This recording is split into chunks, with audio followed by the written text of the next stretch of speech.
Welcome back, students. This is Dr. Mercado speaking, and we are continuing covering Chapter 11, which deals with accounting for purchases and cash payments.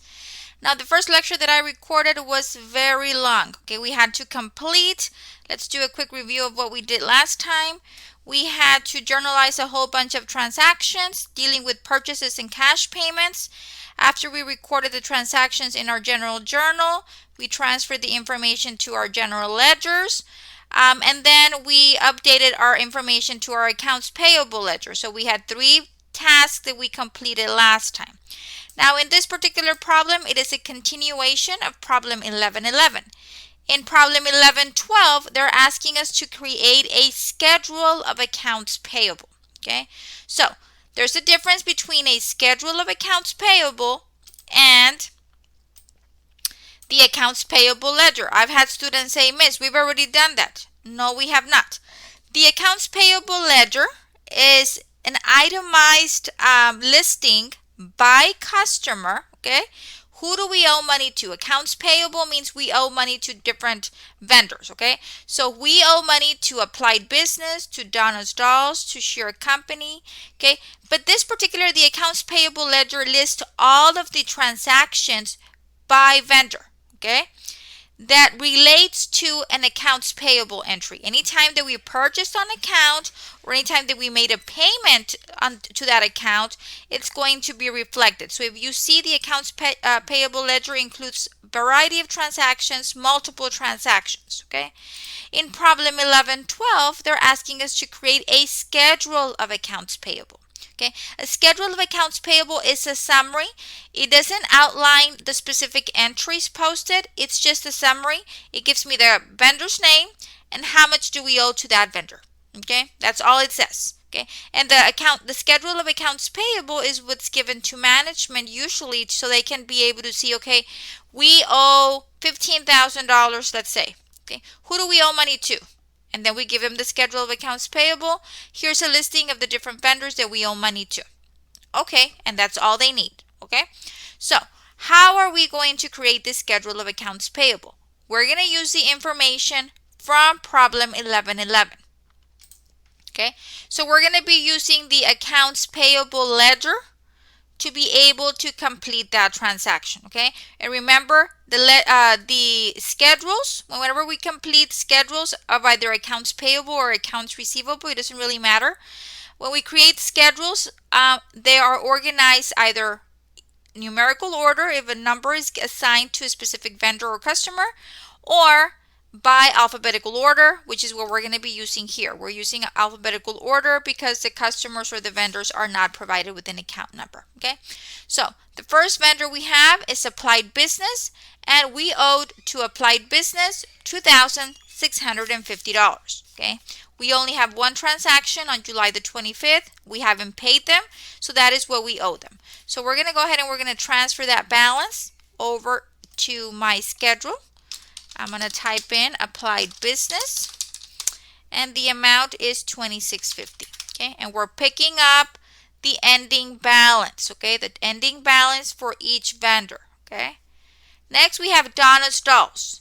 Donna's Dolls had 3 transactions, but my ending balance for Donna's Dolls is 0, so I am not going to include Donna's Dolls.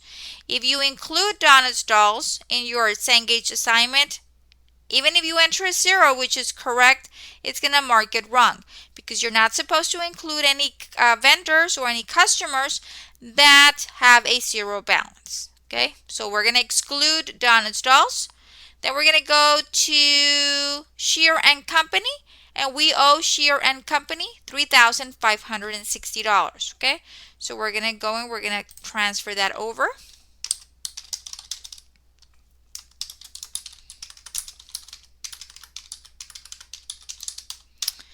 And we owe $3,560.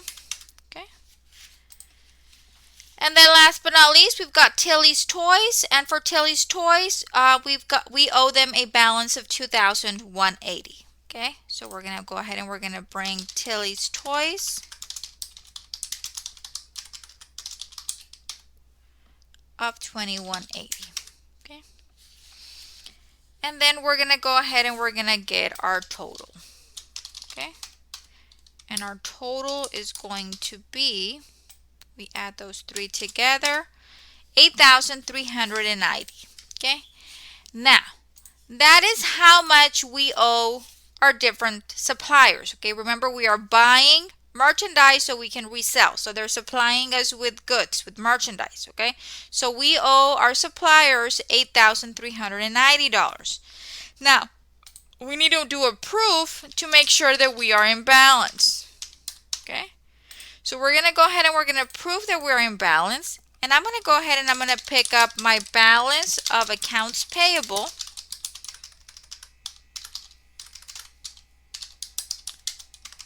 As of July the 31st. Okay. Where are we going to get that information? We're going to get that information from your general ledger for accounts payable. So we're looking at accounts payable and we're going to pick up that ending number. Okay. As of the end of the month, we had a balance of 8,390. That is my balance on my accounts payable. Okay. So if you see here, the balance on your general ledger for accounts payable is 8,390. The balance of the three suppliers that you owe money to is 8,390. Okay. Those two numbers need to equal. Whatever total you get always needs to tie back to your general ledger for accounts payable. Okay. That ending balance, you must always agree to it. Okay, because what we're doing is we're basically summarizing the information. We owe $8,390. Who do we owe the money to? Well, Mr. Manager, we owe this money to Applied Business, Shearer & Company, and Tilly's Toys, and this is how much we owe to each. Okay, so the schedule of accounts payable is just basically a summary of who we owe money to, and that total needs to agree to your general ledger. Okay, so this is a piece of cake once you've obtained done all of the work. All of the work was done in problem 1111, which is where we recorded our journal entries, posted to our ledgers, and then posted to our accounts payable subsidiary ledgers. Okay.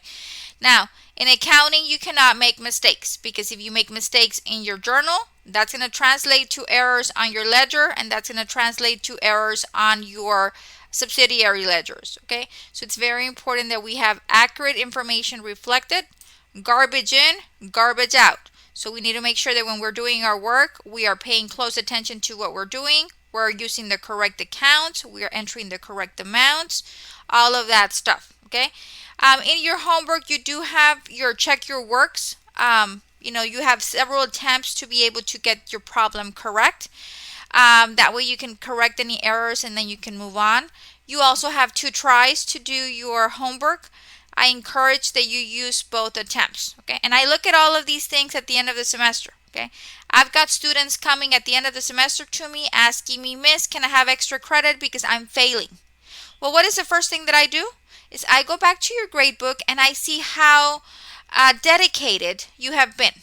Okay, and if I see that you've been failing all of your homeworks and that you've been failing all of your quizzes, but you've only attended them once, that tells me that you didn't put much effort into it. So why am I going to go and put in the effort to give you extra credit assignments? I'm not. Okay, so I am giving you 2 tries on all of your homework and all of your quizzes and your test and your projects, so you can have that additional opportunity to improve at that point that we are covering the content.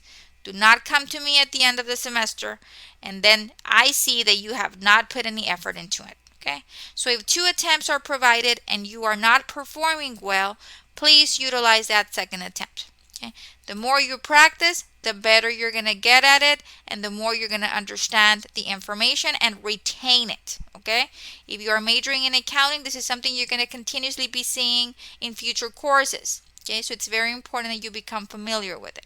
Okay, so this is the end of my lecture for chapter 11. Please make sure that you look at your course syllabus. Make sure that you meet all of your assignment deadlines. And if you have questions or concerns, please feel free either to stop by during my office hours, message me through Blackboard, Pronto, send an email, whatever works for you, and I will try to get back to you as soon as possible. Have a wonderful rest of your week, and until next time. Bye-bye.